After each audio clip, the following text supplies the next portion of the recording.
What is stealth in Assassin's Creed? Well, first let's define stealth games. My accepted definition of the stealth genre was Stealth Doc's definition using Ludology and Narratology.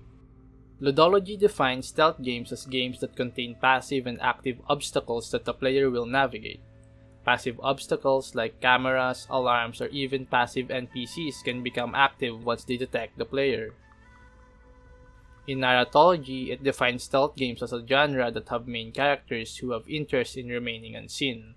By this, it means that the main character in the game has a motivation to remain hidden. Some examples are thieves, assassins, and covert ops. By combining these two, we can define stealth games as games that have narratives focusing on a main character who prefers being unseen, and gameplay highlighting passive and active obstacles that can potentially detect players. So the question now is, does Assassin's Creed fit this definition? Well, yes, it fits perfectly, at least for most of the games.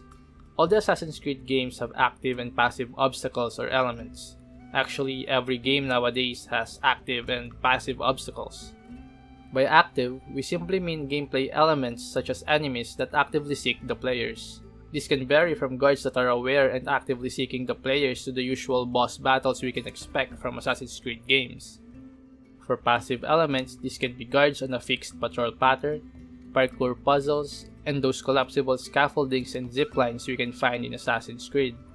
Furthermore, passive guards can become active elements once they detect the player. So that's a check for Ludology. For Narratology, well, it's an automatic check from the title itself. We are playing as assassins who hide in plain sight.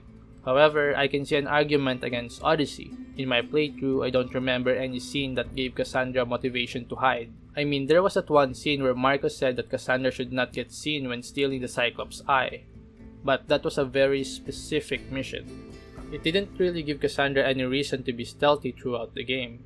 If anything, Odyssey's narrative fits better when you play as a typical superpowered Spartan soldier. I mean, you end up becoming a renowned mercenary by the end, so there was really no hiding involved story-wise.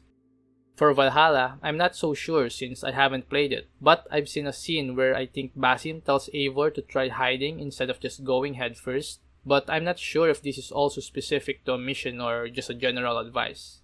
For the rest of the series, the Narratology definition fits perfectly. We play as an assassin or at least an ordinary person who is basically a one-man army, so being stealthy is a necessary tool for them. Now that we've defined the stealth genre, let's quickly look at how Assassin's Creed approached stealth. To make this comparison, I've divided the games into 4 groups. I named them Generation or Gen A, Gen B, Gen C, and Gen D. Gen A includes Assassin's Creed 1. Here, stealth includes social stealth, such as the ability to blend while alone, blend in benches, as well as to blend among a group of monks. Outside of this, stealth in Gen A revolves around using the environment, like walls and roof gardens, to remain undetected. We as players are very limited in the tools we have, especially since we don't have noisemakers or even smoke bombs. All we had were knives that could one-shot enemies. Gen B includes only Assassin's Creed 2. Here, social stealth became more advanced as we are able to hire certain groups that we could use as either a moving hiding spot or a distraction. We could hire thieves to lure enemies away, dancers to distract guards, and mercenaries to fight them and serve as distraction. There was also the addition of the poison blade, smoke bombs, and money pouches which provided additional stealth options during the missions. Gen B improved greatly on the stealth foundation that Assassin's Creed 1 established and became the monolith in which the future of the franchise stood upon.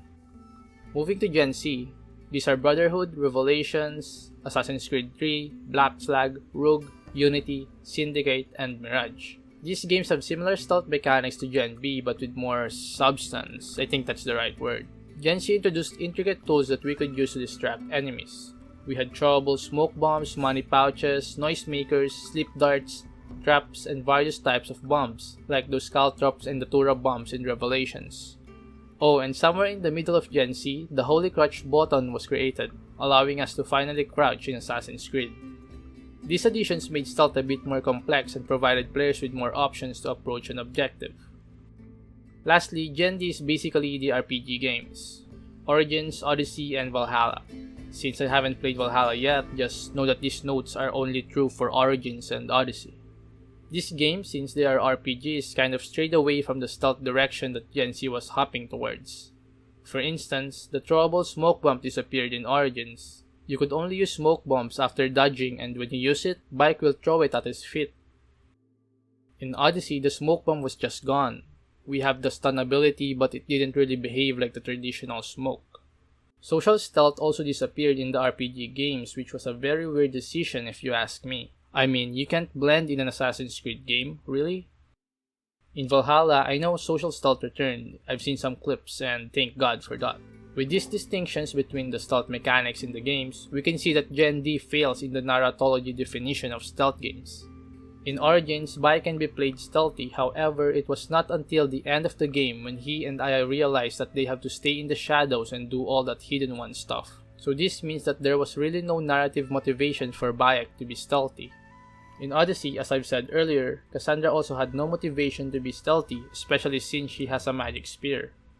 In Valhalla, with my limited knowledge, Eivor being a Viking may prefer straight-on combat rather than being stealthy. He is also not a Hidden One, so this means there's really no reason for him to try and hide in plain sight. Removing Gen D leaves us with Gen A, B, and C, which are all the Assassin's Creed games minus all the RPGs. So from these remaining games, what do we have left? Social stealth, an array of tools, characters who are assassins or hidden ones, and characters who rely on stealth since they are just normal humans.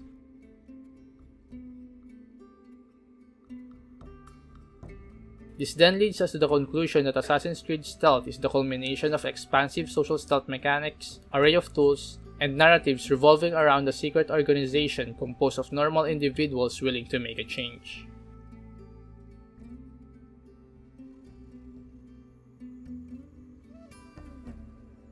With this defined, I do hope that we see at least a semblance of these aspects in Assassin's Creed Red.